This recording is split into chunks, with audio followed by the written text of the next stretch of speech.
আওয়ামী সভানেত্রী শেখ হাসিনার খেলা সবে মাত্র শুরু হইতেছে কোনো কথা নাই। শেখ হাসিনার খেলা সবে মাত্র শুরু হয়েছে, অনেক কিছু দেখার এখনো বাকি আছে, কারণ শেখ হাসিনা এখনো জীবিত আছে। ঈদের আগে বড় চমক, ইতিমধ্যে বাংলাদেশে নাকি আওয়ামী লীগ তারা সক্রিয়ভাবে ভূমিকা পালন করবে। ঈদের আগেই নাকি শেখ হাসিনা বাংলাদেশে ফিরছেন, যত দ্রুত সম্ভব তিনি বাংলাদেশে ফিরে নিজের অ্যাকশন শুরু করবেন। এই সমন্বয়কদের মধ্যে হাসনাত আব্দুল্লাহ, সারজিস আলম, নাসিরউদ্দিন পাটোয়ারি, হান্নান মাসুদ, এদেরকে আসলে ফাঁসি হবে? এটাকে ঠেলায় পড়ে গেছে। হাসনাতের বিষয়ে জাতীয় নাগরিক কমিটি কি সিদ্ধান্ত নেবে, কেন তিনি আলোচনা করেননি? কেন তিনি 11 দিন পর এসে বক্তব্য দিলেন?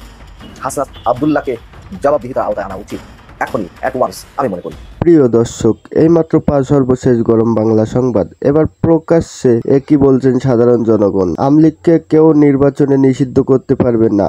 আমলিগ আগামী নির্বাচনে বীরের বেশে ফিরবে আমলিগ। তো ভিডিওটি খুব গুরুত্বপূর্ণ হতে চলেছে, না টেনে স্ক্রিনের মাধ্যমে পরিপূর্ণভাবে দেখে আসি। তো প্রিয় দর্শক, ভিডিওটি ভালো লাগলে এটা লাইক করবেন আর কমেন্ট করে মতামত জানাতে ভুলবেন না।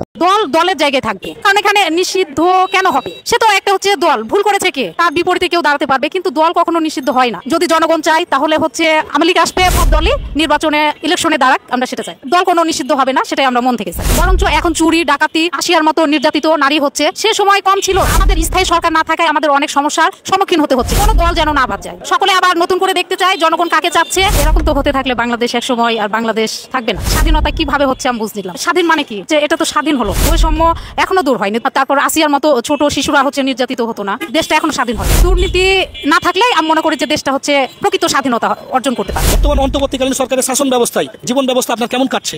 অনেক ভালো কাটছে, তবে আরেকটু উন্নত করলে মনে হয় ভালো হয়। রাস্তায় মেয়েরা মানে ভালোভাবে চলাফেরা করতে পারছে না, যে আসিয়া হচ্ছে নির্যাতিত হলো। হ্যাঁ, এরকম তো হতে থাকলে বাংলাদেশ এক সময় আর বাংলাদেশ থাকবে না। স্বাধীনতা কিভাবে হচ্ছে আমি বুঝলাম।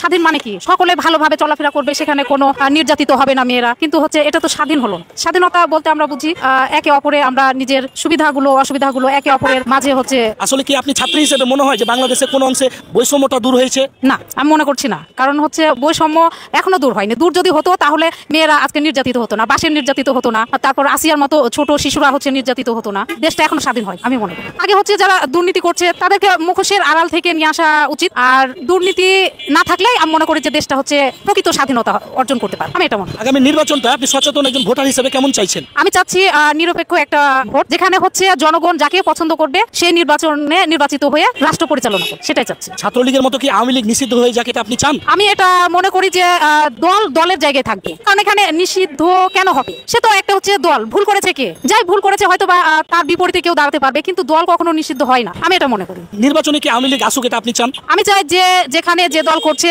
সে দল নতুন করে আসুক। যদি জনগণ চাই তাহলে হচ্ছে আওয়ামী লীগ আসবে, বা জনগণ যদি চাই ছাত্র বিরোধী আন্দোলনে যারা হচ্ছে নির্বাচন করবে তারা আসবে, কি জামাত আসবে, এটা হচ্ছে জনগণের উপর ছেড়ে দেওয়া উচিত। তবে আমি মনে করি সব দলই নির্বাচনে ইলেকশনে দাঁড়াক, আমরা সেটা চাই। ছাত্রদের নতুন দল সম্পর্কে আপনি ছাত্রী হিসেবে কি আশাবাদী? আমি আশাবাদী, অবশ্যই ছাত্রদের একটা দল হয়েছে অনেক সুন্দর একটা, তবে যদি জনগণ চাই একটা হচ্ছে ছাত্ররা রাষ্ট্র চালাতে যদি পারে সেটা জনগণ দেখবে। এটা হচ্ছে আমি স্টুডেন্ট হিসেবে মনে করি যে যদি ভালো করে সেটা তো আমাদের জন্যই একটা হচ্ছে সাকসেসের মনে করি গিয়ে আছে, কারণ আমরাও স্টুডেন্ট। তবে দল কোনো নিষিদ্ধ হবে না, সেটাই আমরা মন থেকে চাই।